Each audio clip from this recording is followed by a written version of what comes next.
Hi, AniQuest here. This is my recap for the anime level 2 super cheat powers. If you dig my recaps, don't forget to subscribe and smash that notification bell.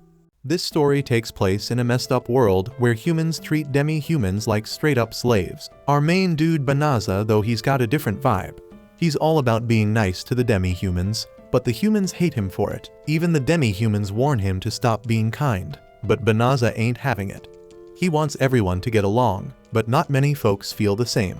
Out of nowhere, Banaza gets summoned to a whole new world, and they tell him he's a candidate to be a hero. Now he's stuck in the magical kingdom of Clyrode, smack in the middle of a long-ass battle against the Dark Army. The kingdom been summoning heroes from other worlds, hoping they'll fight the Dark Army for them. First things first, they gotta check Banaza's skills. When he got summoned to their world, he had to start all over at level 1. But in return, they give the candidates divine blessings from the gods. These blessings give them powers that no regular person can get just by training. It's called divine revelation. Banaza can read their language, but when the display shows his stats, everyone's freaking horrified. Turns out, Banaza didn't get no divine revelation. His stats are just like any regular person's. It's a major letdown, and the summoners consider it a failure. Banaza tries to tell them he's just a regular merchant and asks if they can send him back home. But nobody gives a damn about his words. Instead, they're all in awe of another candidate who apparently got some crazy powers. This dude's stats are all level 999, and they're calling him their savior, begging him to fight for them. Banaza just wants to go home, but nobody's listening to him. He's racking his brain trying to figure out how to get back. But the king's too busy announcing that the blonde dude will be their hero. Some time passes, and Banaza gets thrown into a carriage and taken away. He looks back, and the king tells him that the summoning gate closed, so they can't send him back home. The kingdom admits it's their screw up, so they're gonna make it up to him. Instead of just getting rid of him, they're gonna let him live in the Delavza forest up north. He can spend the rest of his useless life there, but the only condition is that he keeps his damn mouth shut about the mistake they made. On the journey there, Banaza's got an escort who straight up tells him not to talk to him. But Banaza's a smooth talker, and he manages to get the guy chatting. Turns out, in this country, whether you're a human or a demi-human, they all get treated the same. Banaza's thinking about how shit was looking real bad at the start. His stats were trash, he got stuck living in the damn forest, and there's some dark army threatening humanity. But Banaza ain't about to let nobody look down on him no more. So he starts thinking maybe this world ain't all that shitty after all. Took them a whole damn 20 days to reach the forest. When they finally get there, Banaza gets handed a bottomless bag filled with mad cash and enough food to keep them going for a while. Their driver warns him about the Dark Army lurking around in the forest, so if he wants to stay alive, he better hightail it out of there quickly. Once he's alone, Banaza rummages through his inventory and grabs a sword. He spots some slimes nearby, and they look kinda similar to the ones from his old world, so he figures they won't mess with him. But he was dead wrong, and the slimes come at him, and Banaza's gotta defend himself. Somehow, he manages to survive the encounter, but his cheap-ass weapon's already starting to fall apart. Right then, a notification pops up saying he just hit level 2. His stats look different now, but Banaza's confused as hell about the weird symbols replacing the numbers. He switches on voice notifications, and the voice tells him he's learned some magic spells. He can activate them without opening any menus, and Banaza's straight up shocked by all the spells he scored. But hold up, an alert pops up revealing that there's a monster lure spell placed on the bottomless bag they gave him. That's why the slime attacked his ass. And considering the weapon they gave him was practically useless, Banaza figures the kingdom was setting him up to die. The voice asks if he wants to remove the lure spell, so he does. And the idiot wonders why the hell they'd use magic that's so damn easy to get rid of. Banaza starts looking for a safe spot to take cover, but then the notification stops him. It says that the forest is packed with a crazy amount of melicium. It's just a fancy word for the liquids or gases demons emit. That shit's seriously harmful to humans. The voice asks if he wants to purify the forest, and our boy Banaza thinks it's a damn good idea, especially if he's gotta stay there. The system explains it'll take up 1/3 of his magic, but Banaza figures he's so weak it doesn't matter. But then, when he activates the purification spell, it turns out to be a freaking epic display of magic. And just like that, the notifications go wild as Banaza levels up multiple times. Back at the castle, the princess points out how messed up it was to send Banaza to the forest. especially when it was all our fault in the first place. And to top it off, the Dark Army set up their front lines in the Delavza forest. But the king doesn't give a damn. He just straight up calls Banaza a worthless piece of trash, saying he ain't fit to be their hero. But hold up, out of nowhere, the king gets some urgent news somebody just pulled off the most powerful holy magic ever, purification. The king is so amazed, thinking it was the golden-haired hero who learned that high-level holy magic already, but then he finds out it wasn't even him. The golden-haired hero headed south, but the purification magic went down in the forest up north. Meanwhile, our boy Banaza's chilling and realizes he leveled up all the way to level 367. He didn't even take out monsters, so Banaza figures in this world you can level up just by throwing magic. But here's the thing that's messing with Banaza's head. The weird symbol is still there, showing up next to his stats. It's a lot to wrap his head around. So Banaza decides to silence the level up notifications. Banaza checks his magic reserves and damn, they're fully restored in seconds. Instead of thinking he's some magic prodigy, Banaza figures his magic capacity must be straight trash. He's worried he might still be in danger cause his magic ain't strong enough to purify the forest properly. Since Banaza's banned from living in town, the system suggests he use shape-shifting magic to blend in, so he gives it a shot.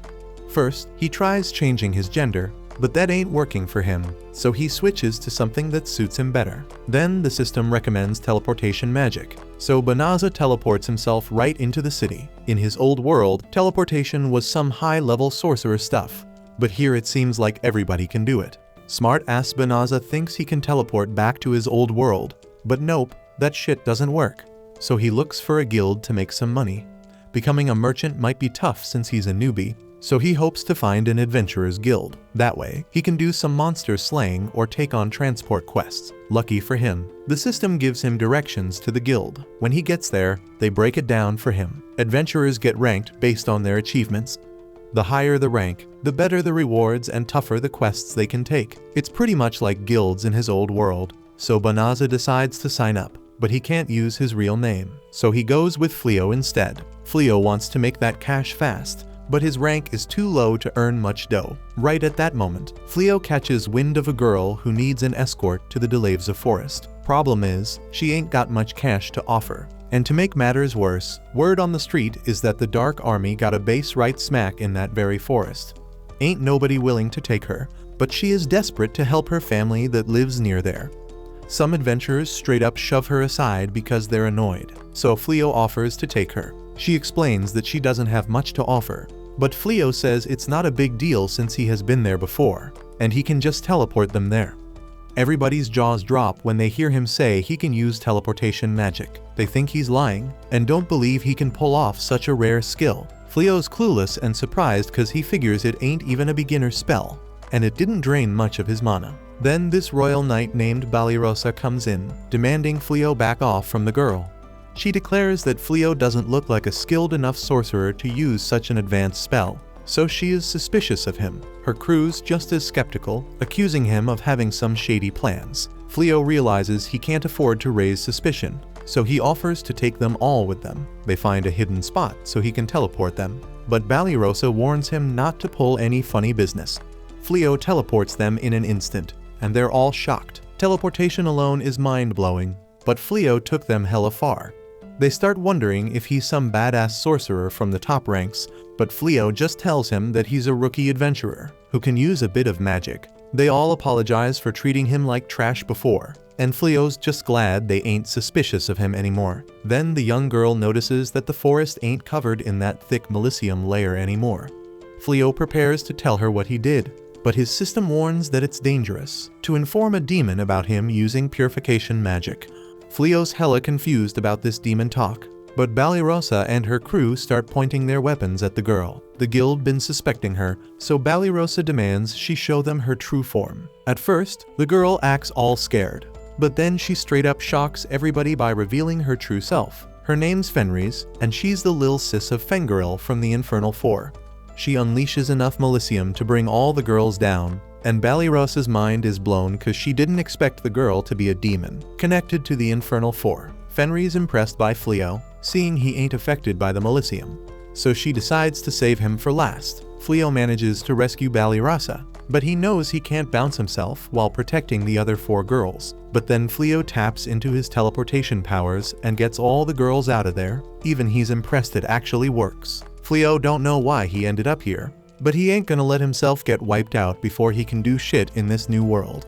He stands up and gets ready to unleash every damn spell he's got.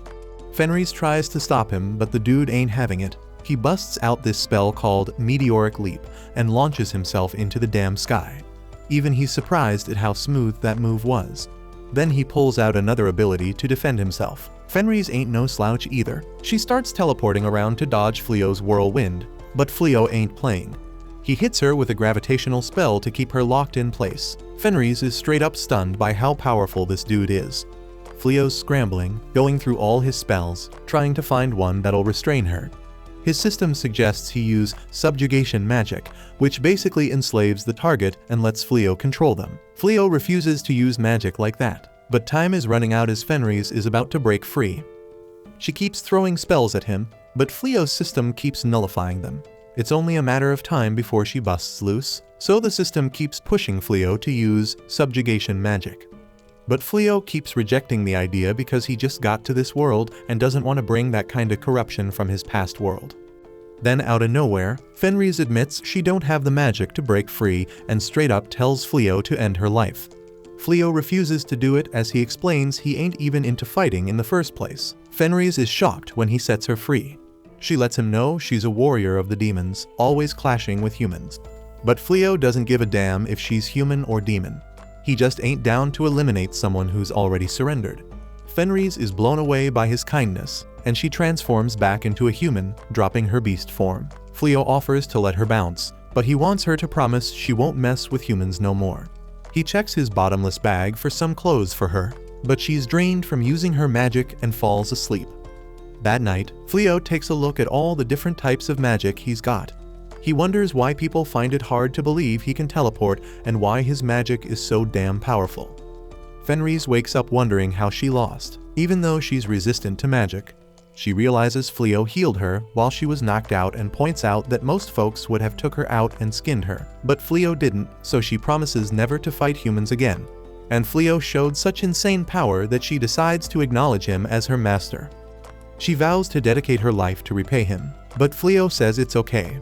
But she ain't backing down. She straight up offers to be his slave, no strings attached.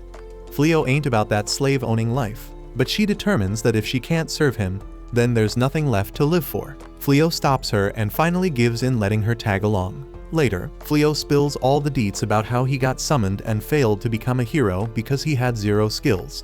He shows her his true appearance and admits he's clueless about what to do next. He's sure she'll regret following him, but she explains that her race lives solely for the one they recognize as their master, no matter who he is or where he is from. She swears to always stay loyal to him. Fleo agrees once again to let her roll with him, and she couldn't be happier. At the castle, the king's hella disappointed when he hears that the golden hero straight up let the troops he was in charge of get wiped out. This hero blames the soldiers, saying they panicked, and claims he did everything he could to save them. He bounces, but another soldier spills everything to the king. Turns out this hero just chilled behind the army the whole damn time, then dipped out while everyone else fought. And he had the nerve to blame everyone else for the loss. It's looking real bad, and some of the troops start hating on the hero. When he's alone, the hero's mad as hell because none of his abilities have improved even a bit after a whole damn month of training. He can handle weak-ass monsters, but he's straight up helpless against any beast that knows how to fight. Just then, his servant Tsuya shows up to greet him. This dude's a real piece of work, telling her to come with him so he can spoil her with the castle's money. The next day, Fleo decides to hit up the Adventurers Guild to make some cash. But he can't get used to Fenris calling him master. Some merchant mistakes them for a married couple, so Fleo thinks it might be easier to travel together if they act like a couple instead of raising eyebrows. Fenris happily agrees to be his wife because it's a Lupin's dream to have a strong husband. Fleo tries to remind her they're just pretending, but it's too late, she's already calling him darling. At the Adventurers Guild, Fenris gets her own adventurer tag, and when Fenris sees Fleo with matching accessories, it reminds her of this marriage ritual her Lupin race performs. They swallow the bones of prey they hunted together. Lucky for our boy, he gets interrupted before he can dwell on that thought because the guild receptionist asks for Fenris's name. Fenris is about to proudly announce her real name, but Fleo cuts her off and registers her as Raze. So Fleo straight up tells Raze that she gotta start living as a human and use fake names from now on. And right then, they announce at the guild that there's some crazy ass quest to stop these psycho bears from getting into the city. All the adventurers are scared shitless because these psycho bears are the ones who wrecked the hero's army. It's a freaking emergency, so adventurers of any rank can take the job. And get this, the guild's paying out 10 times the usual amount per bear to motivate someone to step up. This job's looking hella profitable, but Fleo ain't sure if he can handle it. But Raze, she insists he can. Fleo reminds her that even the real hero failed to beat those bears. But then Raze comes up with a plan. She'll take down the psycho bears herself and prove how strong Fleo is because he's the one who defeated her. Fleo teleports them to the forest where the bears are chilling. And there's a vacant house there that the guild said they can use as a base. Raze is all confident she can handle the battle on her own, but Fleo ain't letting her. Plus, he's got some spells he wants to test, so Raze is just stoked they'll be together. Right then, they hear screams and find the same group of knights from earlier surrounded by the psycho bears. Raze remembers them and couldn't give two shits about those weak-ass losers. The buff girl's in bad shape, but she's still trying to fight, ending up in a tight spot. But luckily for the knights, the psycho bears get taken down by an attack. One tough bear's left, but Raze kicks its ass. It was Fleo's idea to save the knights, so Raze thinks he's just too damn nice. The knights are all grateful and explain they were worried about what happened to Fleo. Fleo's scared they'll find out Raze's true identity, so he just introduces her as his travel buddy. She wishes he'd introduce her as his wife, but they get interrupted by another psycho bear. The bear goes straight for Raze, but she shuts it down with one terrifying glare. Raze acts like she don't know what happened, and the bear nods its head, making them think it surrendered. They decide to keep it as a pet, but the knights are hella shocked because these psycho bears wrecked the hero's army. Raze says that's even more of a reason to take it as they pet, but Fleo's thinking about preventing it from hurting others. He puts a collar on it to keep it in check and uses shape shift to make it blend in more. They try to come up with a name for it, but the knights can't believe how they just casually tamed such a fierce beast. Later, the knights thank Fleo for saving them once again and introduce themselves. Other than Ballyrosa, there's Blossom the badass fighter, Bolano the witch, and Byrelli, the ex-farmer turned knight. They reveal that they want Fleo to teach them how to fight. The golden hero got hella pissed when his army failed him and swore he'd never lead another force against the dark one. He said he'd only reconsider if he found trustworthy peeps to serve him. So, the golden hero's been holed up in his room until that time comes, and the king ordered the knights to dedicate themselves to combat until they can take down beasts on the same level as the psycho bears. But these four can't even defeat one psycho bear together, so they need Fleo's help. Fleo's thinking he don't even know jack about how magic works, so there's no way he can teach anyone. Meanwhile, Raze is feeling hella jealous watching these girls trying to get close to Fleo. So Fleo decides to tell them that Raze is his wife, and they just trying to live a quiet, peaceful life together. The knights step back and understand the situation. But then Raze suggests that Fleo helps them out. She points out that as his wife, she knows better than anyone that he's a kind-hearted dude who won't abandon someone in need. Fleo knows he can't teach what he doesn't know, but he can see how much they need his help. He admits he might not be the best teacher, but he agrees to train them. The girls are stoked, but they got one more request. They need a place to crash, and they're even down to pay rent for a corner of the living room. Raze thinks it's a bomb idea because there are plenty of rooms, and she and Fleo can share a bed since they're married. Meanwhile, word gets to the Dark One that the one who wiped out the demons and purified the Delavza forest ain't even from the kingdom of Clyrode. It was one lone individual. The Dark One's surprised as hell to hear that one person's got magic powerful enough to take out demons instantly. He's made up his mind and tells his subordinate to find and capture that individual at all costs. The next morning, Fleo wakes up and finds Raze straight up staring at him while he sleeps. When he asks her what the hell she's doing, she answers that they are a married couple now, so it's totally normal for her to creep on him while he snoozes. We flash back to the night before when Raze was ready to get down and dirty as Fleo's wifey. But Fleo ain't fully accepting this whole situation yet, so he refuses to spend the night with her. It kinda hurts Raze, but Fleo reassures her that it ain't because he doesn't like her. There's just a bunch of steps they gotta take before they start making babies. So for now, he plans to crash in the hallway, giving Raze the room all to herself. But Reyes comes back with the argument that if Fleo keeps refusing to sleep in the same room, Balirosa and the others will start smelling something fishy about their marriage. So Fleo's gotta suck it up and stay with her while they're here. But even if the bedroom activities are off the table, Reyes still wants to do nice things for Fleo. So she offers to help him get dressed for the day. Fleo don't really need her help, but he figures it's a harmless gesture, so he goes along with it as she takes off his shirt. Just then, Balirosa walks in and feels like she just walked in on something she shouldn't have, and she bounces out of there real quick. Later that day, they started the training they agreed on. But when Balirosa comes face to face with a freaking giant boar, she bolts as soon as it charges at her. The warrior tries to take over as the damage dealer, but she swings once and runs out of moves because that's all she knows how to do. Before she gets skewered, Reyes tells Bolano to quit being useless and use her magic to help. So she busts out a defensive spell that blocks the boar's attack. Then Fleo tells Birelli to take a shot at the boar, but all the arrow manages to do is tickle the damn thing. This team is straight up trash when it comes to fighting. Fleo's got a ton of work ahead of him if he wants to train them till they're halfway decent. Since they're gonna be sticking around for a while, Fleo offers the girls a room in the house because he's the proud owner now, thanks to that psycho bear quest. He can't have them crashing on the floor forever after all. And they're hella grateful for his kindness. Just then Reyes rolls in and announces that lunch is served and they should all chow down. But here's the thing, Reyes has never set foot in a damn kitchen before, so the whole concept of cooking is like a foreign language to her. Fleo ain't trying to get food poisoning, so he suggests cooking up the meat. But he ain't letting Reyes anywhere near it because she's guaranteed to turn it into a pile of ash. Balirosa steps up and offers to help Fleo in the kitchen. After some time, a full-on meal is finally ready. Everyone's thinking it looks bomb, so they shower Fleo with compliments for his mad cooking skills. But Fleo knows he can't take all the credit because Balirosa is surprisingly good in the kitchen too. Reyes starts getting all jealous because she's supposed to be the wifey here. Balirosa gets a bit embarrassed by all the praise and spills that she's actually better at cooking than swinging a sword, which everyone already knew. Her noble family fell on hard times, so they couldn't afford no fancy chef. Balirosa had to learn to whip up her own food. Everyone digs in, and damn, the food tastes as good as it looks. But Reyes is still skeptical because she's strictly anti-vegetarian. But since Fleo made that salad, she decides to give it a shot, and it ain't that bad. Later that day, Fleo takes all the extra boars they bagged while hunting to the guild to get them evaluated.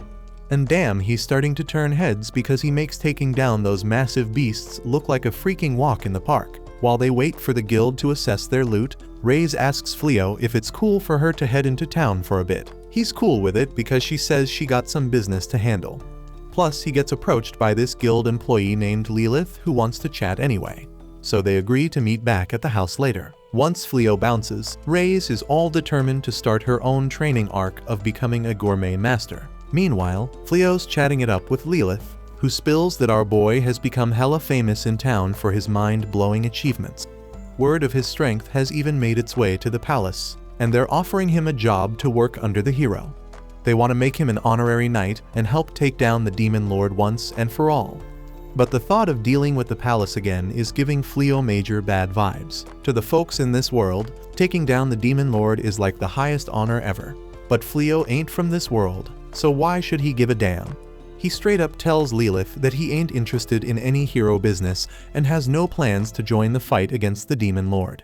After saying his piece, he just bounces. When he steps outside, he finds Reyes waiting for him, but she looks like she got caught in a freaking fire.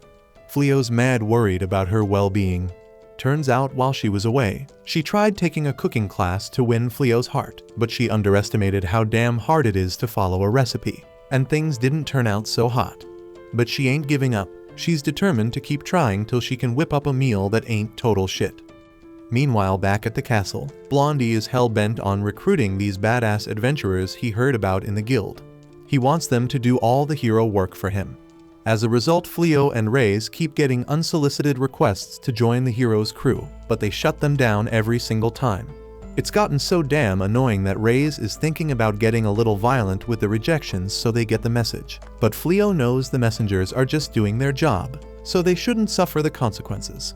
Plus, they gotta get back to training Balirosa and the others. As he heads to the backyard, he finds Blossom taking care of the garden. The damn thing's thriving under her watch because she wants to show her appreciation for all the help Fleo's given them. It's nice and all, but she's been using it as an excuse to avoid training her sword skills for way too long now. Out in the damn forest, Reyes is trying to get Bairelli to unleash some arrows on a living target like a proper archer. But Bairelli's too damn chicken to shoot any arrows at the actual chickens because she thinks they're too damn cute. So Reyes tries to convince her with a counterargument. They can chow down on some fried chicken if she hits the mark. But Bairelli still ain't buying it, so her training hits a dead end. Meanwhile, Bolano's about to pass the hell out from using up all her mana. So Fleo comes up with this genius idea to make her a ring that boosts her magic capacity. That way she won't collapse every time she uses her magic. Bolano's grateful for it, but she lets her intrusive thoughts and feelings for Fleo take over for a second. She tries slipping the ring on her ring finger, but Reyes shuts that down real quick because she ain't tolerating no competition as Fleo's wifey. Just then, Ballyrosa freaks out and calls for Fleo because she's losing to a freaking caterpillar. But Reyes shuts that down too because she ain't letting Ballyrosa steal any more attention from Fleo. After their training sesh, everyone heads inside to grub. And even though Reyes cooked the food, it actually looks edible now. Fleo asks when the hell she learned to cook so well. Reyes admits she took a boatload of cooking classes and accidentally set a bunch of buildings on fire. But it was all worth it to be able to cook for Fleo. Meanwhile, out in the woods behind the house, there's this demon girl spying on them. She's dead certain that Reyes is the same feared and powerful demon she knew, but damn, she's all fawning over a human. So something ain't adding up for her. Lucky for her, she's about to get her answers because Reyes finds out Uliminaz has been spying on her. They bring Uliminaz inside, and Fleo pours her a cup of tea. But Reyes ain't interested in entertaining their uninvited guest. She straight up asks Uliminaz what the hell she's doing here because she sure as hell didn't come to play as a confederate of the Dark One. She explains that she was sent to check out this area, but then she saw Reyes here, so she wanted to figure out what she was up to. Reyes in turn explains that she is living here with her husband now, and Uliminaz is straight up shocked to hear that Reyes already got married. But she ain't planning on messing things up for her. Uliminaz takes another sip of her tea, and she can't wrap her head around how much Reyes has changed since she's been gone. And here's the other thing that's weird to her. Fleo, he's sitting there all calm and collected, even though he's chilling with a demon confederate of the Dark One. Uliminaz can't even analyze his stats with her skill. And even the Dark One can't hide his stats from her. So Fleo must be a serious force to be reckoned with. She switches the topic and starts talking about how things have been changing around here lately. Like the Delavza forest suddenly got wiped clean of all magical beasts overnight. Hearing this, Fleo finally remembers the purification spell he used back in the day. And since all his other spells are crazy powerful, his purification must have worked its magic on the whole damn forest. Uliminaz needs a second to process what he just said, because if he really purified the forest, that means he's the one who wiped out Fengaril and his entire army. In other words, he's the reason Fenris's brother bit the dust. Uliminaz can't even believe that Fenris would choose to marry him, knowing he's the one responsible for her brother's death. Fenris tells Uliminaz to shut the hell up for a second, because she's getting real tired of all these accusations against Fleo. But when Fleo asks if she knew he killed Fengaril, Reyes confirms it. There ain't that many folks in the kingdom who can use purification magic on such a massive scale, so it was pretty damn obvious that Fleo was the culprit. But in the end, Fengaril was a proud warrior. He wouldn't want folks mourning his death or any of that crap, even if it was caused by a crazy powerhouse like Fleo. Besides, if he didn't want to die, he shouldn't have let himself get killed. Reyes fell in love with him for his strength, so no matter who he's killed, her feelings for him ain't changing one damn bit. Right then they clock that their whole convo got eavesdropped by the knights. So now they know Reyes is the same demon Fenris who nearly offed them in the beginning. So they're all freaking terrified of her, especially Bairelli. Seeing Fleo as a major threat to the Dark Army, Uliminaz steps up and asks for a match with him to see how strong Fenris's man really is. She's thinking she can take them both down at once this way. But Reyes ain't letting that shit slide because she thinks Uliminaz is trying to steal her man. Eventually, Fleo agrees to the match, and they set the rules so magic is allowed, and it goes on till someone gives up. Uliminaz is all confident, jumping in the air, casting spells from up and down to distract Fleo. But that dude dispels them like it's nothing and hits her back with his own spell, leaving Illumina's all tied up in the air. She can't move or defend herself, so she surrenders. Next day, Fleo has a much-needed talk with the knights and apologizes for not spilling about Ray's true identity because he thought it would bring trouble. He gets it if they want to snitch to the castle. But Fenris tells them she's all in with Fleo now and ain't part of the Dark Army no more. Balirosa agrees that they should normally report this to the castle. But since Ray's ain't a threat and has been helping them out for the past month, they might just forget to mention it to the king. Ray's is stoked to hear that, but then she peeps outside because Illumina's is back, acting like a sore loser. She rolls up with a whole damn dragon army, trying to take down Fleo. But instead of fear, Fleo's just straight up amazed because it's his first time seeing dragons in the flesh. Illumina's orders them to unleash hellfire on him, so Fleo counters by blowing them all away with his magic. Just like that, the Dark One's strongest dragon army becomes a pile of lifeless bodies. The few that survive haul ass because they ain't getting paid enough for this shit. Blossom tells Fleo he's freaking incredible for taking on all them dragons at once. If she knew it'd be that damn easy, she would have chucked her hoe at one of them to snag that Dragon Slayer title. But Fleo doesn't see no reason why she can't give it a shot. He tells her to chuck her hoe at one of the dragons, and as she does, he buffs the attack, making it powerful enough to pierce through the dragon's neck. She manages to snag the title, and the others all rush to Fleo asking for his help too, but all the dragons already dipped, so they're out of luck. Meanwhile, Lord Gaul of the Dark Army watches all this shit go down, straight up shocked that Fleo's packing so much power, even though he ain't the hero. So he decides to step up and personally challenge him to put an end to this madness. A while later, Fleo throws up a barrier around the crib so they can peep when demons roll up. Ray's gets all pissed just thinking about that damn annoying cat. So Fleo gotta tell her to chillax. But Ray's gets even more heated because she thinks he's trying to defend her. But Fleo just remembers how she straight up accused him of taking out Ray's bro and his whole crew. It's messing with his head, but he brushes it off and tells Ray's it's no biggie. Meanwhile, Blossom can't tear her eyes away from her screen. She can't even believe she scored the title of Dragon Slayer. The girls are in awe of the badass hoe that slayed the dragon, but Balirosa says it's time to hunt for today's share of magic beasts. Their admiration then goes to her for putting in work every damn day to stay trained. The girls got mad love and respect for Fleo because he's been holding it down for them, so they all eager to level up and get stronger too. But while they busy admiring Balirosa, we see she's actually crying. Getting that Dragon Slayer title is every adventurer's dream, so she feeling down because she feeling left behind. If she had snagged that title instead, she could have brought back her family's noble status. Then they might have been chilling in the capital again, just like when her pops was a knight. Out of nowhere, some dude shows up looking for his homie. Balirosa's skeptical because he looking all underprepared in a forest full of magic beasts. Dude explains he looking for Fleo's wifey, but that straight up confirms to Balirosa that he gotta be part of the Dark Army. She demands to know what the hell he want with someone who cut ties with the Dark Army. Depending on his answer, they might have to throw down and battle it out. Dude admits he's part of the Dark Army, but he says he just there to check on Fenris. He decides to dip, but asks them to pass on a message to Fenris. If she ever want to chat about the past, he down to have a conversation. Before he bounces, he reveals his name as Gozel. Fleo and Ray's show up, so Balirosa tells them everything.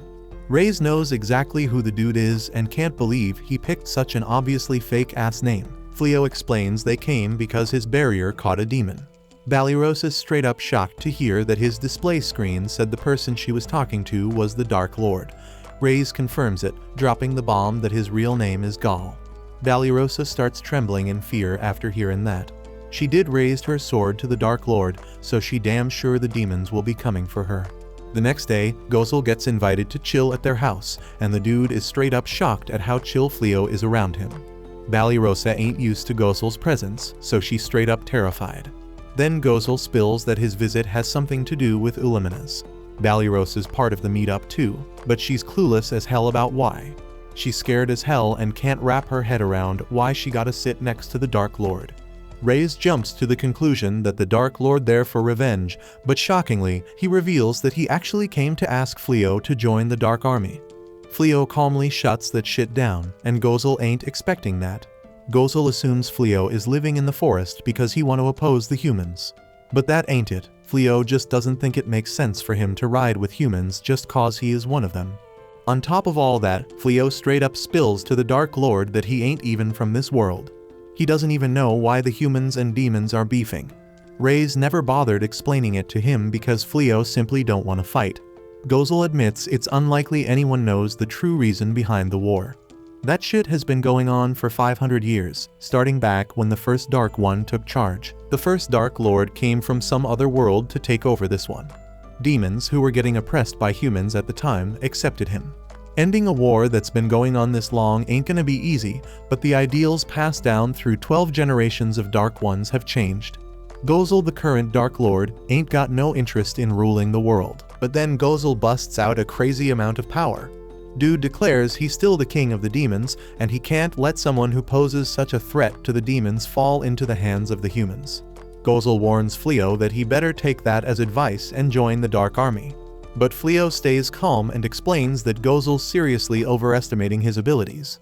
Plus, he ain't planning on picking a side in this war.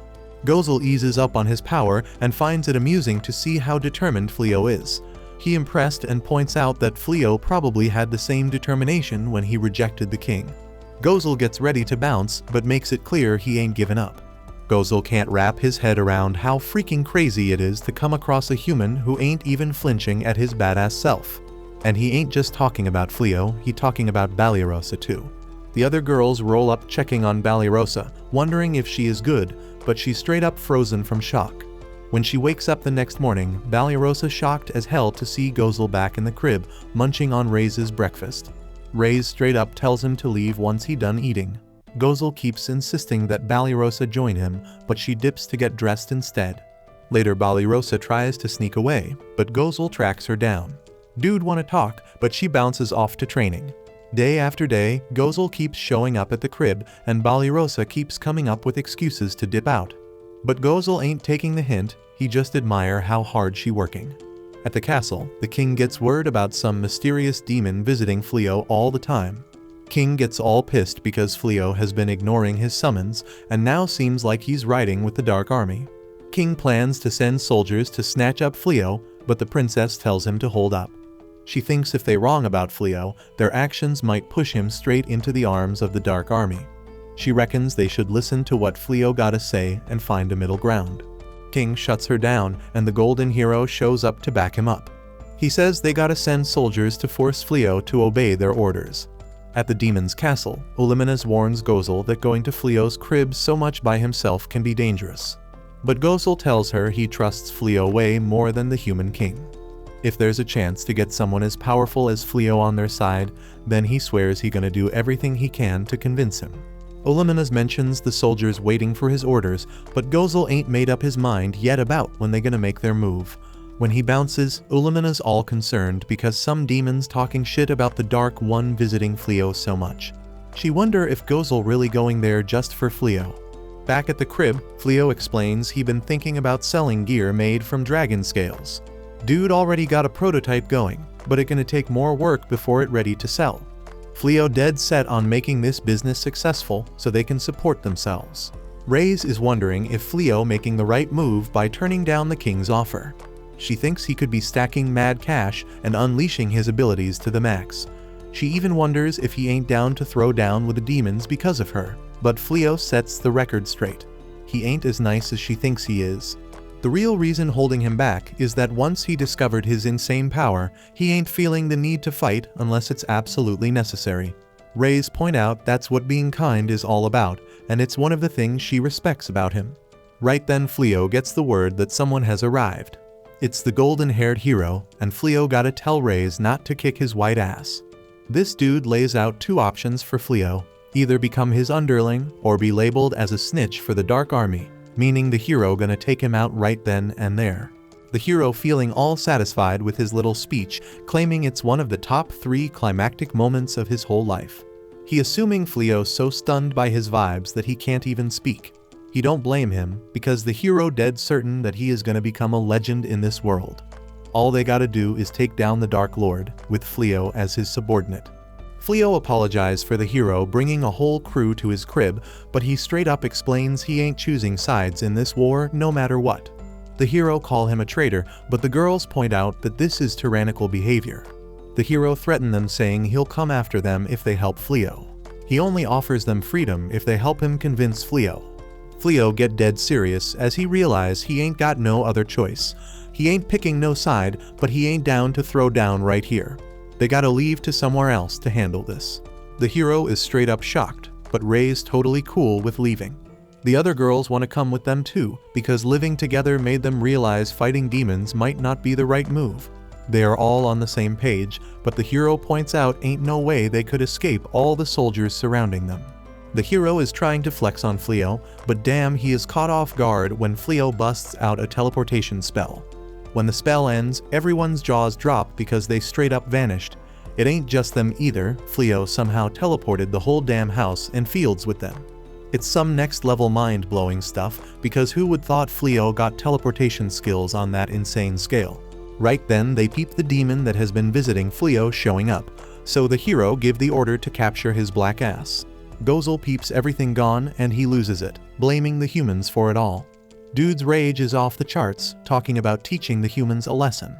In his fury, Gozel commands all his demon forces to gather up and launch a full-on attack on the kingdom of Clyrode. This is exactly what Ulaminas has been waiting for, and she tells all the demons to get ready. The human soldiers peeping the darkness approaching, so the golden hero straight up flees trying to save his sorry ass. Meanwhile, all the girls are tripping out over Fleo's teleportation, because everything is back to how it was before. But Fleo break it down, saying they are near a town west of the royal capital now. They are pretty damn far from the capital, so the girls feel relieved because neither the hero nor the dark dude's gonna track them down. No one is more relieved than Balirosa, since the dark one is really into her. Fleo apologizes to Rei's for putting her through all this, but she's just happy riding by Fleo's side. Rei's declare they're gonna throw down a feast to celebrate their new house, so everybody rushes inside. After a while, word gets to the king that the demons are straight up wrecking their defenses, and that magic barrier up north won't hold up much longer.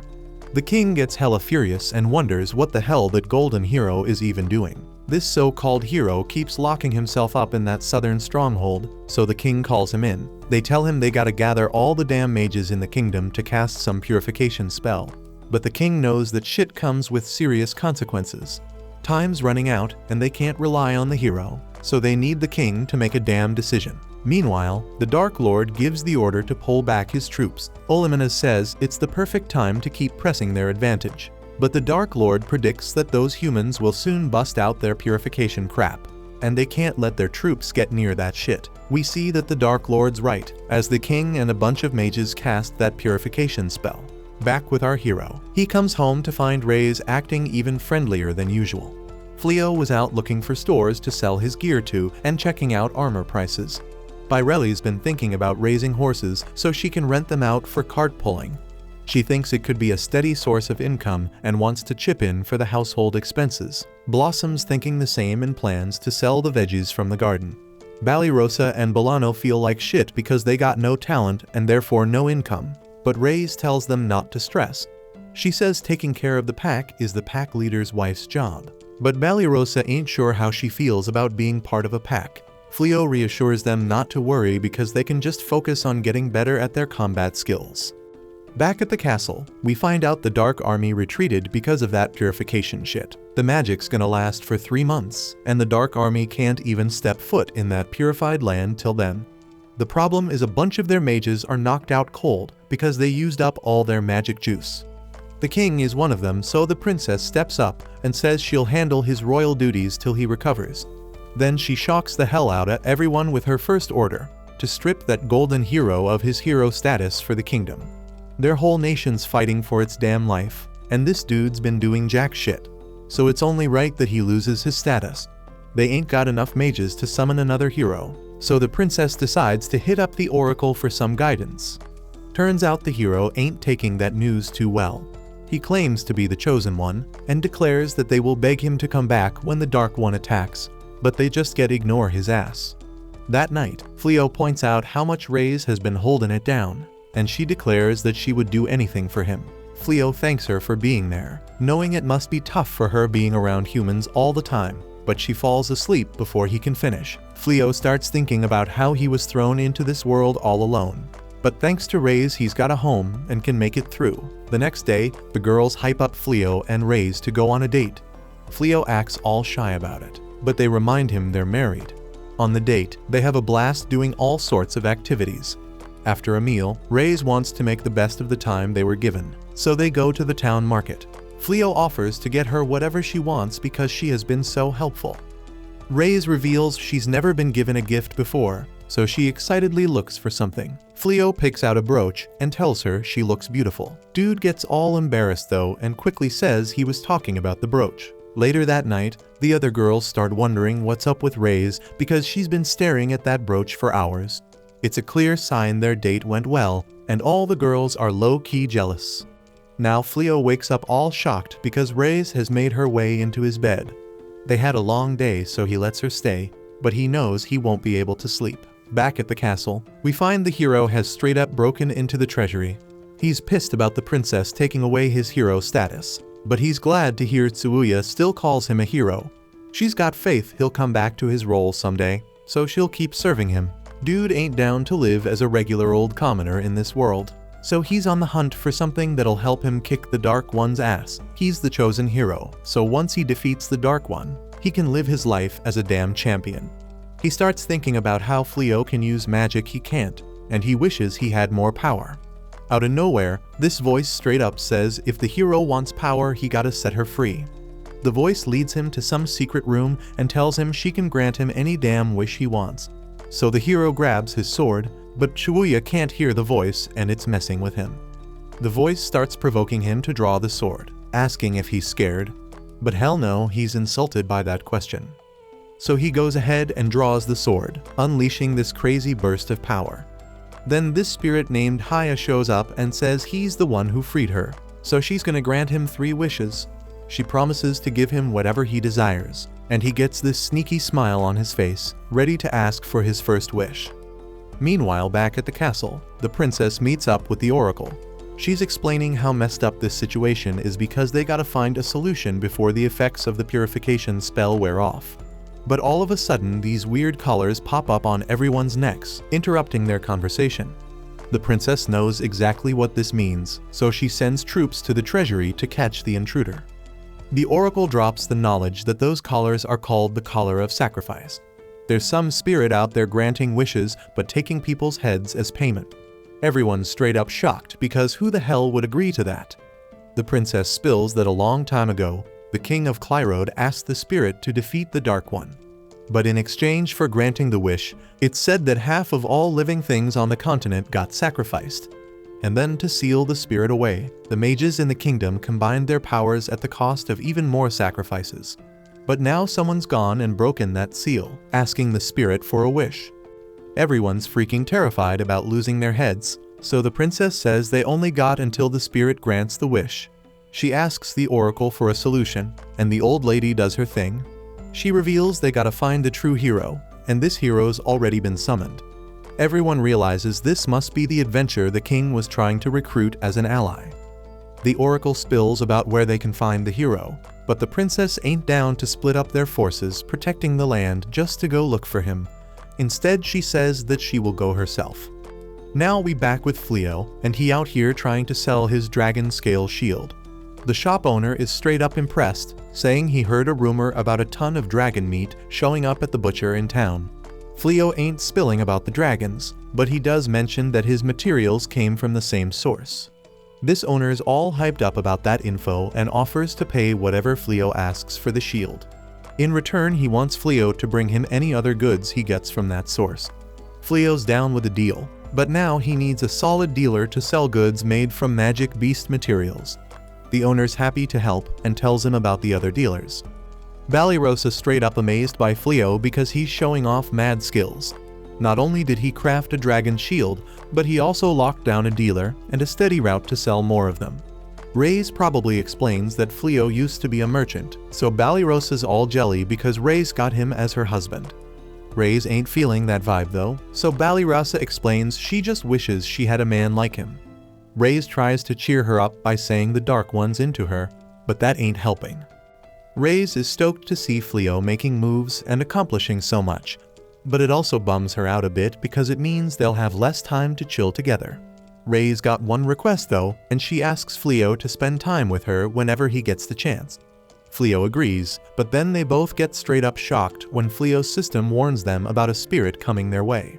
Haya appears before them, so Fleo wonders why she's looking for him. We then see that the hero made a wish for the spirit to end Fleo's life because he got humiliated. And this spirit wastes no time, starting her attack to grant the hero's wish. But Fleo's system activates its auto-defense magic. Then Reyes jumps in front to shield Fleo. And that's when Fleo's horrified because Reyes takes the attack head-on. Reyes begs Fleo to run and her brooch gets shattered. Haya's all disappointed because she missed, so she keeps going at them. But Fleo's auto-defense magic keeps them protected, and he can only plead for Reyes to be alright. Haya's impressed that he can block all her basic offensive spells, so she gets ready to bust out something more powerful. But Reyes is in rough shape, so Fleo tries to use healing magic. He's straight up horrified when the spell gets cancelled because Reyes' injury is way too severe for the spell to handle. And there ain't no other spells that can substitute for heal. So Fleo gets hella upset when he sees that lifeless look on Reyes' face. Haya decides to hit them with a spell called Origin of Light to deal some serious damage. But she's once again impressed when they come out unharmed. And just when things seem intense, Fleo's system announces that he's got the Origin of Light and Darkness magic. Balirosa's all shocked when she hears how freaking furious Fleo is when he tells Haya that she's gonna pay. Fleo has never been so angry, as he swears that he will get revenge. He wanted to hold it down for Reyes because she had his back when he was straight up alone in this messed up world.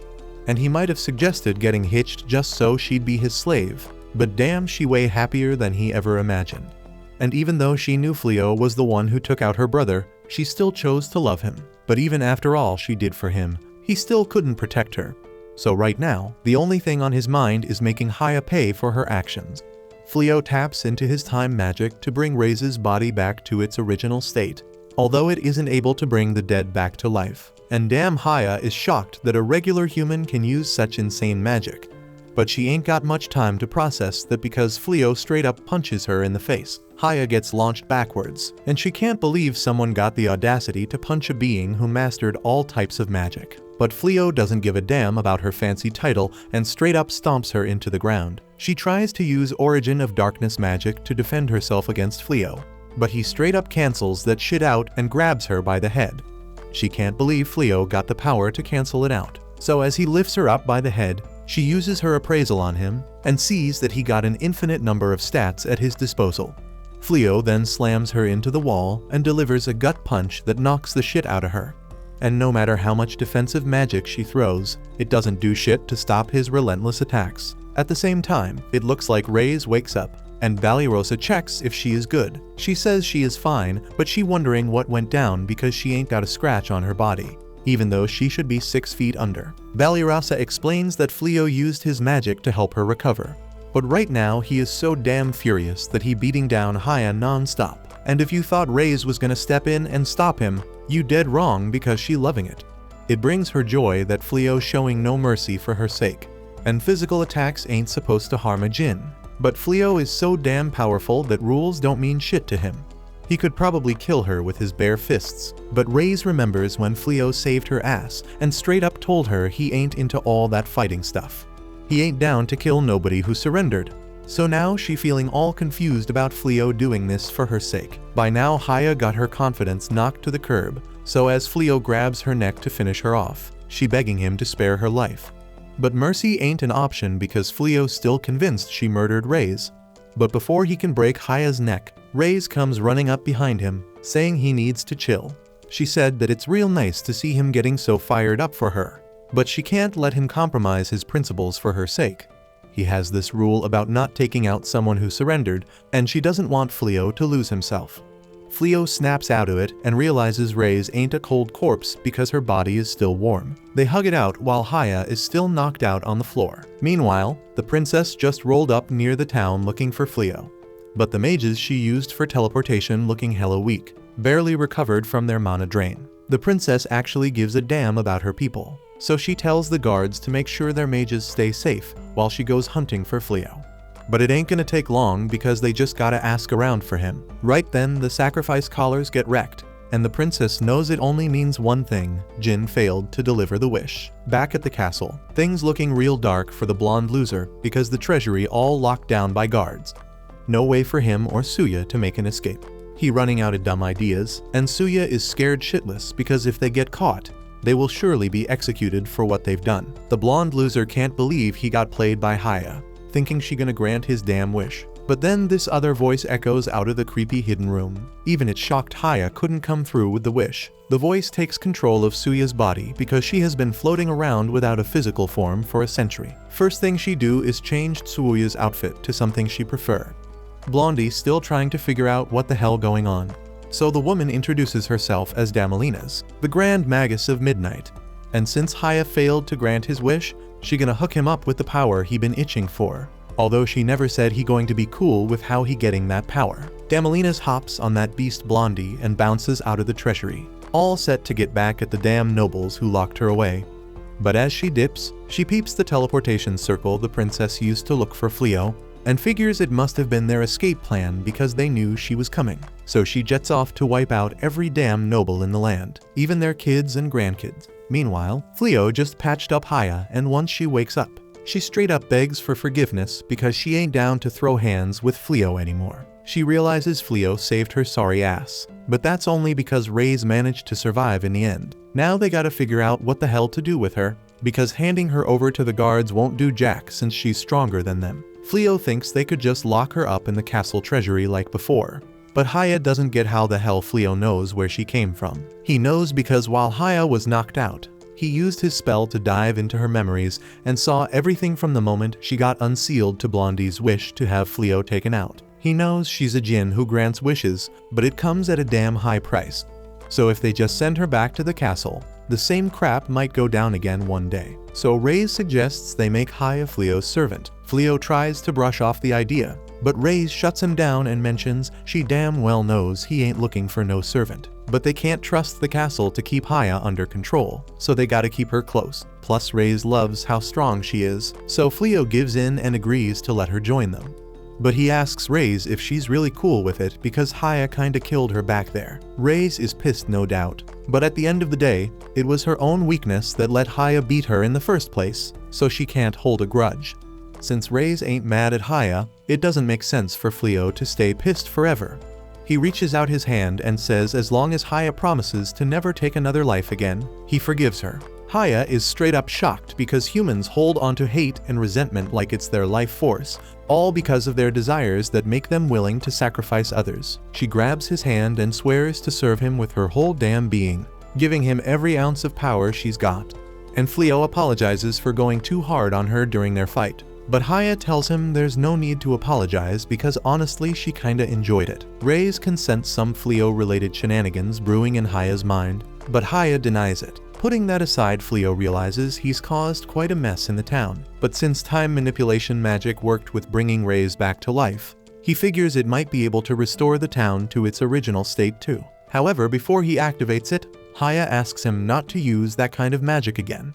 She explains that time manipulation is only meant for individuals within a certain range. If not used carefully, there can be discrepancies between those within the range and those outside of it, leading to a whole lot of unexpected consequences. As long as Haya is the one using it, she can narrow down the target to just one individual. But it was never intended for humans to use.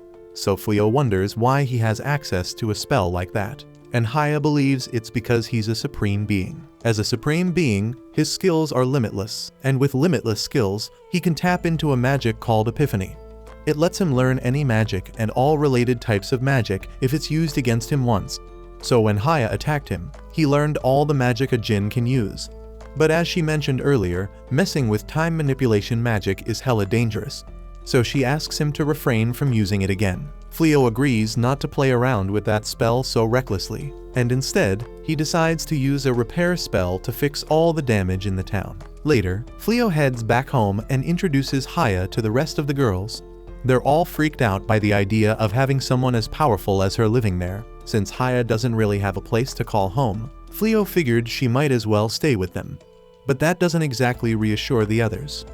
Balirosa steps in and says the room is ready for Haya, adding that she probably won't go around killing everyone as long as Fleo is around. That night, Fleo has a lot of soul searching to do because he broke his pacifism code today and discovered he's some sort of supreme being. But just as he's lost in his thoughts, Balirosa finds him and asks if everything's alright since he's sitting all alone. He said he was fine and apologized to Balirosa for everything that happened that day since she must have been freaked out, but she said he had nothing to apologize for.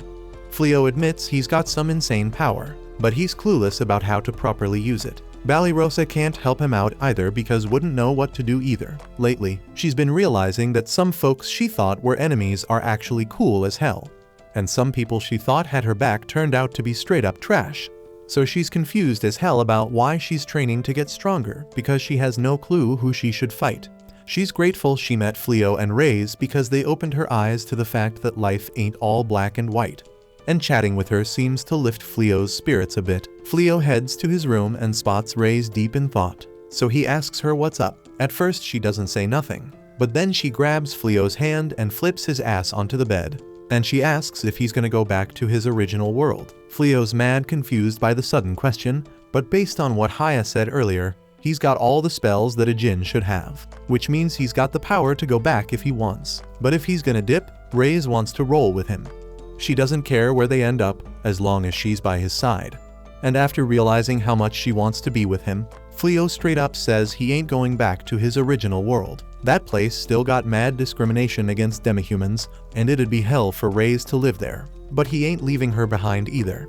He asks if she wants to be his real wife because earlier, when he thought Reyes was gone for good, he knows he had said it was just a fake marriage at the start, but now he knows he can't live without her. Reyes already saw him as her real husband, but it makes her hella happy to hear him say he wants to be with her. So for the first time they share a kiss. Shit was about to escalate further, but then Fleo realizes Haya's standing right there watching them. They both go red as hell, and Reyes asks how long Haya's been there. But Haya's been peeping since the moment Fleo sat his ass on the bed, so she saw everything go down. Fleo tells her to stop spying on him, but Haya doesn't see what the big deal is because breeding is a natural thing. But that doesn't change the fact that he doesn't want to be watched while he's getting busy. Even though the djinn problem got solved, the princess is still on the hunt in town for Fleo. But the only thing she knows about him is that he's supposed to be crazy powerful, so the locals ain't got a clue who she's looking for. She dips from the store feeling bummed because she ain't scored any fresh leads on where the hell Fleo is at. Meanwhile, Fleo's grubbing down on a delicious meal with the crew, and this time Haya lends a hand too. Haya says she could have used magic to make everything in a snap, but Reyes wanted to do it the old-fashioned way to make it special. She takes pride in her cooking because she Fleo's wifey, but since Haya wanna help out, she can handle the cleaning and laundry from now on. Haya is all stoked to be useful, but that puts everyone else in a pickle because if Haya doing all the chores now, they back to being a bunch of freeloaders. But don't forget Blossom still holding it down with her crops, so at least she's still doing her part, and she gonna make sure Haya don't take that away from her. She gonna work even harder than before with a little help from Suya, Birelli trying to make herself useful by taking care of the stables. But it's turning out to be more than she bargained for. Meanwhile, Bolano going through a major soul-searching moment. She feel like she letting down her brother and father because she bounced from the Knight's Order before she could officially become a mage like them. Right now she ain't seeing a reason to keep pushing herself to get stronger. But when Fleo teaching her magic, he's staying patient as hell with her till she finally gets it. She don't want to waste the effort he putting into teaching her. Just then, Bolano and Birelli hear Blossom screaming her head off. So they rush outside and find out some crazy magic beast has somehow made its way into the fields, tearing them up for no reason. The beast charges at them, but Bolano's training paying off because she able to throw up a magic shield without running out of mana. Thanks to that, they both come out without a scratch. Balirosa be apologizing for causing this whole mess because she the one who brought the beast up in here. She was out hunting when she stumbled upon it, but it was acting way calmer than usual beast, so she couldn't bring herself to off it. But if that thing starts randomly attacking folks, she got no choice but to take it down for everyone's safety. But Birelli doesn't think it's gonna be necessary because she done figured out why the beast went bonkers in the first place. She tells Suya to morph back into his bunny form so the horse won't get spooked no more. Then she hooks up a rope to a shovel and tosses it in the horse's mouth before hopping on. With her janky bridle, she starts calming the horse till it stops going buck wild, and everyone gives her mad props for taming the magical beasts so smoothly. Baireli feeling accomplished, and it gets her thinking. So she asks Balirosa if they can use the land around Fleo's house. Problem is that land belongs to the local lord, so they can't just claim it, but they could straight up buy the rights from the lord like Fleo did when he moved the house here. And that sparks an idea in Baireli's head. Meanwhile, Fleo out in town chilling with Reyes, and she hyped they are finally getting some alone time with him. It ain't exactly a date because he just swung by to sell off some of his gear. But that's cool enough for Reyes. Fleo steps into the store to sell some lightweight armor, and the owner digging how well crafted it is, but he want to add some color to it. So he starts showing Fleo some flashy stones he could use for future batches. While Fleo handling business, Reyes waiting outside, and she can barely contain her excitement about how fine Fleo looks while he working. But then out of nowhere the sky goes dark, and that ain't a good sign. The princess and her squad just linked up when this magic circle appears in the sky, and this blonde monster swoops down on the village with Damalinas, ready to spill some blood. By now Fleo peeped that something ain't right, so he links back up with Reyes who spills about the monster that popped up. Fleo ain't sure what caused this, but he dead set on keeping the townsfolk safe. Meanwhile, soon as Damalinas spots the princess, she is ready to attack. And to their credit, the guards stood their ground against her with bravery, but they way outmatched by her power. So Damalinas just busts out a small spell to blow them away. Haya pulls up to the scene right after picking up some heavy evil vibes in the area. And now that she's here, she tells Fleo that the monster going wild is actually a transformed human. And the real danger is that witch Damalinas chilling on the monster's shoulder. Back in the day, Damalinas was the top mage in Clyrode, but then she messed up big time by messing with dark magic. Before she could wreak havoc, the hero of that time took her down. But even with her body destroyed, her spirit stayed strong because of all that hatred. So they had to seal it up in a pedestal, which coincidentally is the same one holding Haya's sword seal. That's why Haya feels somewhat responsible for Damalinas breaking free.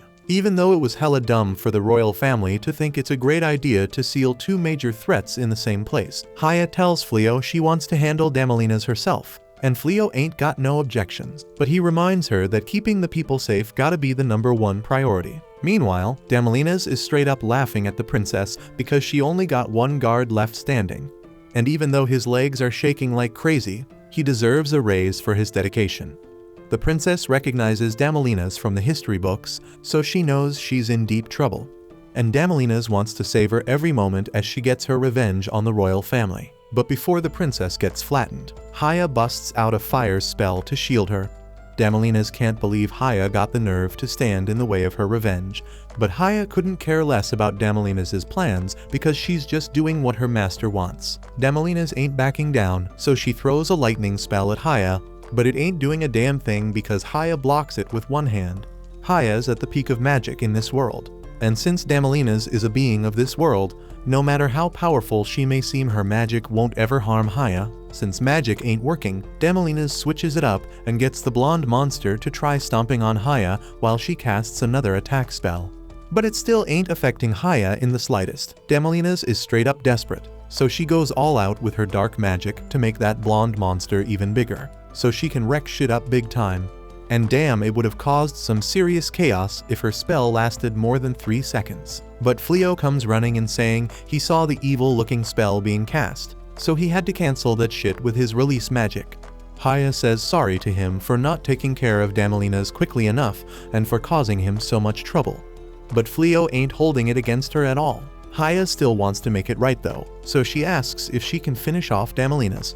And once she gets the green light, she uses a spell to suck her soul out of Suya and turns her into a tasty piece of candy. Then Haya just straight up swallows that candy without even thinking twice. Fleo asks if it's cool for her to just munch on Damalinas like that, but she says it's perfectly safe since Damalinas is now sealed in her mindscape, where she's gonna get some serious torture, re-education until she changes her wicked ways. But forget about that for a second. They don't know what the hell to do about the blonde hero, because he's the one who caused this whole freaking mess. But Fleo don't want to waste his breath talking to him, so they're just gonna leave his ass for the castle guards to deal with. Just then Princess Elizabeth rolls up, and she's freaking relieved to finally find Fleo. She introduces herself and apologizes like crazy for all the disrespect he had to endure from the king and the previous hero. Fleo tells her she doesn't need to apologize, but he's surprised to hear they actually fired the blonde hero. That blonde hero already caused way too much trouble, so it was an easy call for Elizabeth to make. And now that the kingdom's without a hero, she's hoping Fleo will be down to roll with her back to the castle and become the true hero of the freaking kingdom. Fleo appreciates her polite ask, but he's still gotta turn down that responsibility. If she's looking for a hero, she better find someone who ain't afraid to use their power for the sake of humanity. But that person ain't gonna be Fleo because he don't really give a damn about humanity here. All he wants is to live in peace with his wife, so he ain't getting mixed up in any political shit at all. Fleo finally rolls back home, and the girls straight up swarm him with a favor to ask. They want him to think about expanding his turf because Bairelli wants to start catching and raising magical beasts, and Blossom wants to extend her farmland to grow more crops. With these new activities, they can haul in the extra veggies to town using horses and make extra profit selling them. Reyes likes the idea, but she's concerned that the magical beasts won't play nice because they're just humans.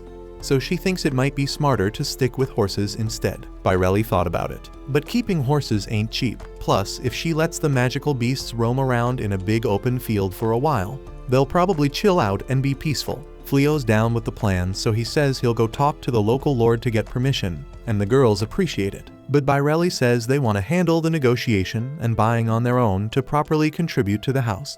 Fleo doesn't have a problem with it, but land is pretty damn expensive, so he wants to make sure they know the price tag if they want to buy the land themselves.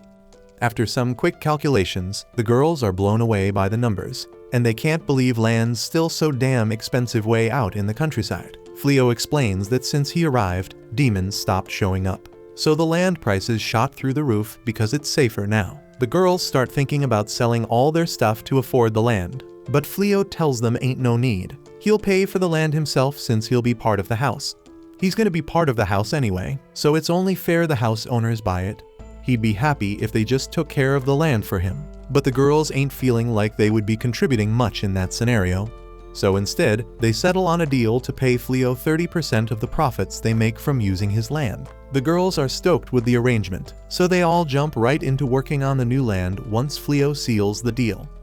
And since we talking about farming, Fleo suggests growing something that ain't normally farmed in this area to max out the profits. He can mess with the climate around the crops a bit, so it should be doable. But Blossom ain't feeling the idea because she thinks farming gotta be done by hand, and she ain't down with taking any extra help from Fleo because she wants to pay him back her own way. If she really doesn't want Fleo to get involved, then Haya steps up and offers to do the magical climate control instead. But Blossom still ain't having it because she believes magical farming ain't natural. Haya ain't gonna push the matter, but she does mention that doing it without magic is gonna be mad inefficient, and Bolano backs her up, telling Blossom to let Haya work her magic on the farm because she's curious to see how it turns out. They peep that she all dressed up for something, so she spills that she was about to head out to the Magic Academy because they accepted her.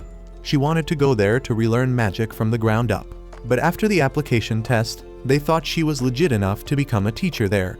And it's all thanks to Fleo teaching her how to be way less of a screw-up with magic. Fleo helped her see that magic can be used for more than just fighting, so she really wants Blossom to give growing crops with magic a shot too.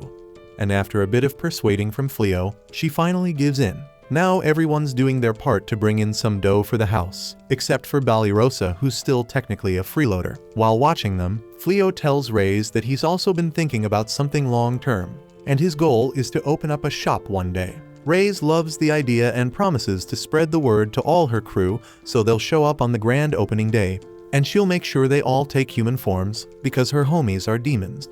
It's kinda off topic, but Fleo takes the moment to give Reyes a gift he had made for her.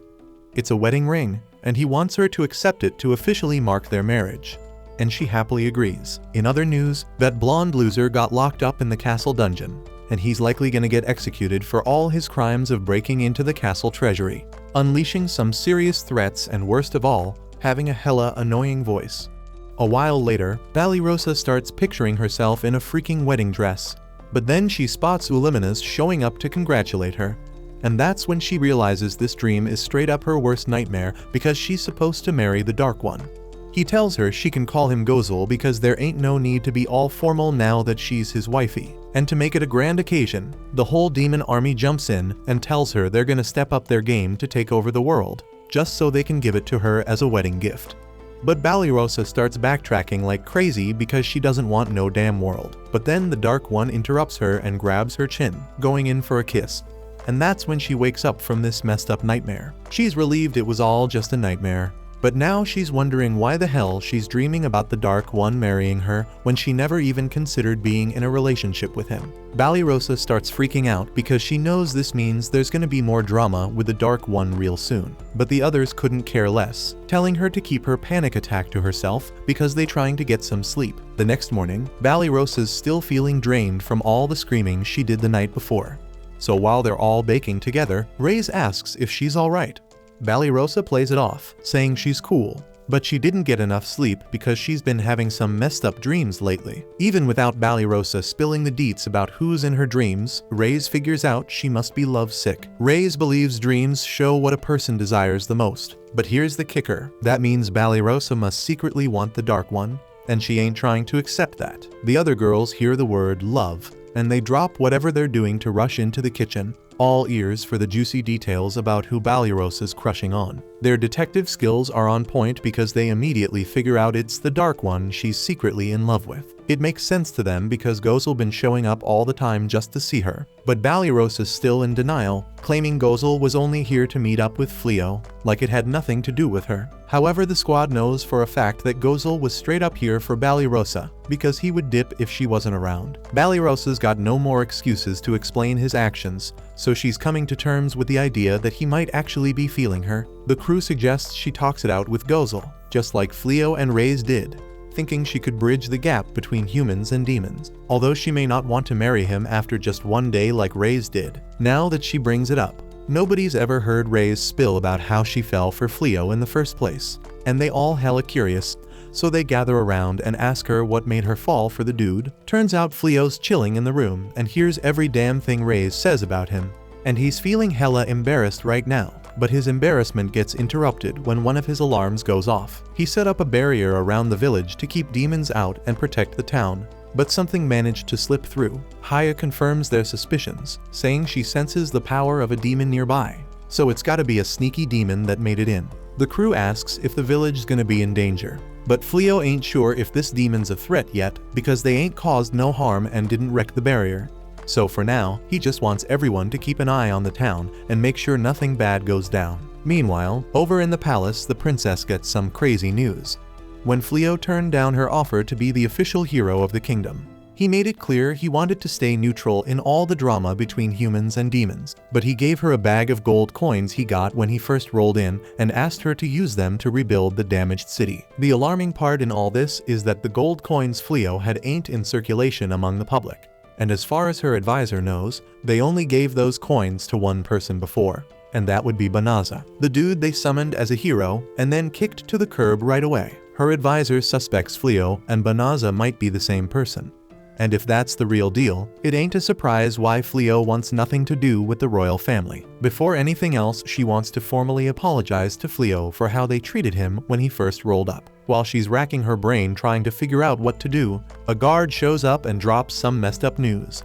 The dumbass Blondie and Suya somehow busted out of their cells and straight up flooded the damn castle. The guard's apologizing because he never thought Blondie had enough brain cells to come up with an escape plan. But the princess ain't pointing fingers at him and just asks him to let the adventurers all over the kingdom know they gotta track down Blondie. Elizabeth wishes they had just made Fleo the hero from the beginning, but there's no use dwelling on what could have been. Meanwhile, the guards are out there searching for Blondie and Suya, but they can't find a damn trace of them. As the guards bounce to search another spot, you can peep two figures chilling in the bushes.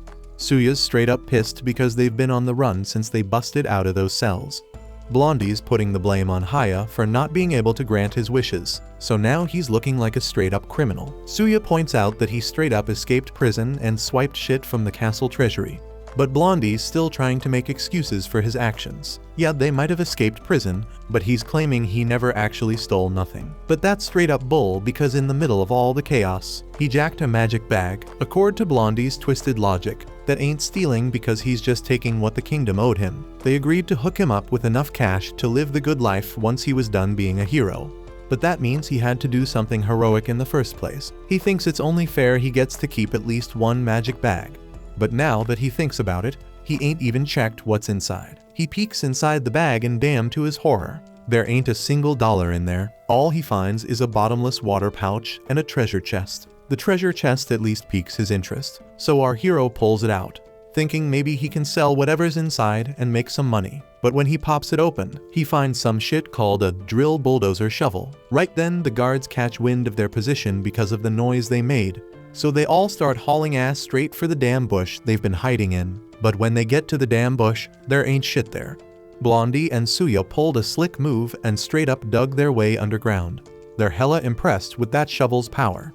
No wonder it was locked away in the castle treasury. Perfect for keeping them hidden, but now they gotta figure out how the hell they gonna bounce from here. Meanwhile, over at the demon castle, Gozel gets a report from Uliminaz, telling him she still ain't found Fleo or his crew, specifically talking about Balirasa. Uliminaz apologizes and explains her intel squad has been searching high and low, but there's a chance Fleo might have dipped to another damn country. Gozel ain't buying that shit because even though Fleo's magic is crazy strong, teleportation magic only lets you go to places you've been before.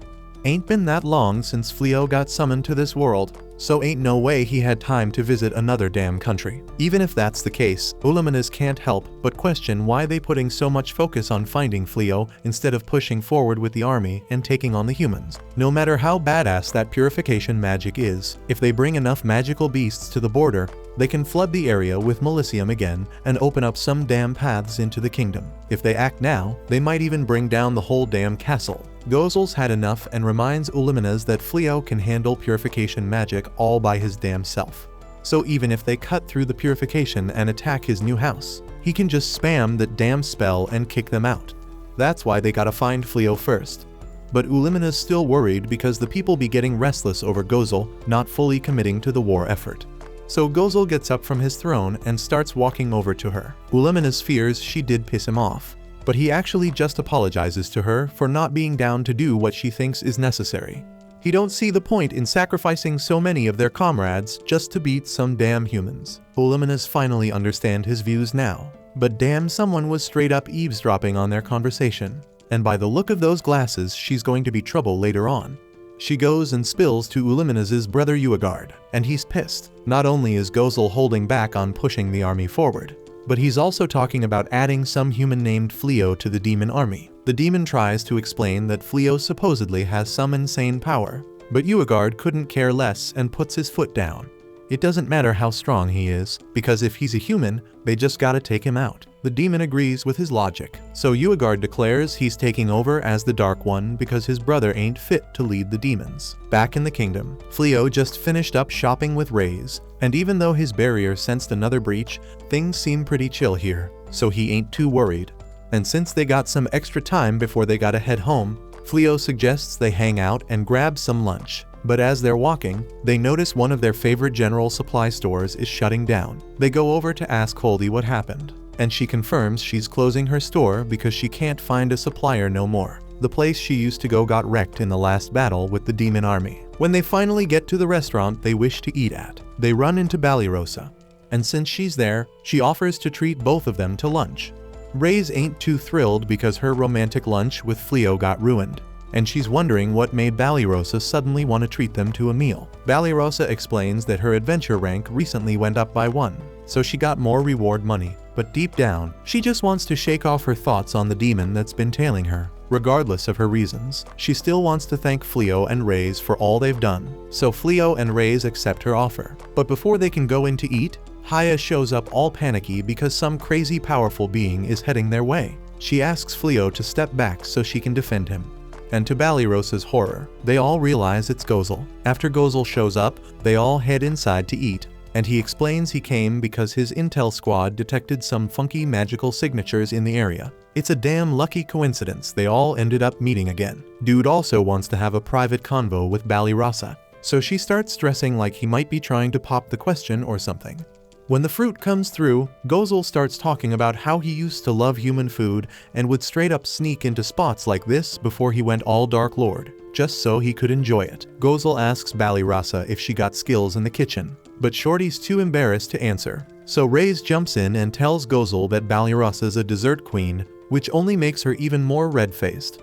Fleo asks if Gozel's into human culture, and he doesn't deny it. But he adds that a kingdom's culture also reflects its military strength, so he's like on a reconnaissance mission or some shit. Balirasa can't hold it in no more and straight up yells at Gozel for trampling over human lives. And dude ain't flinching because he knows damn well the harm he's causing. Just because humans see demons as pestilence doesn't give him the right to wreck their lives because of it. Fleo asks Gozel what he means by pestilence, so Gozel breaks it down for him.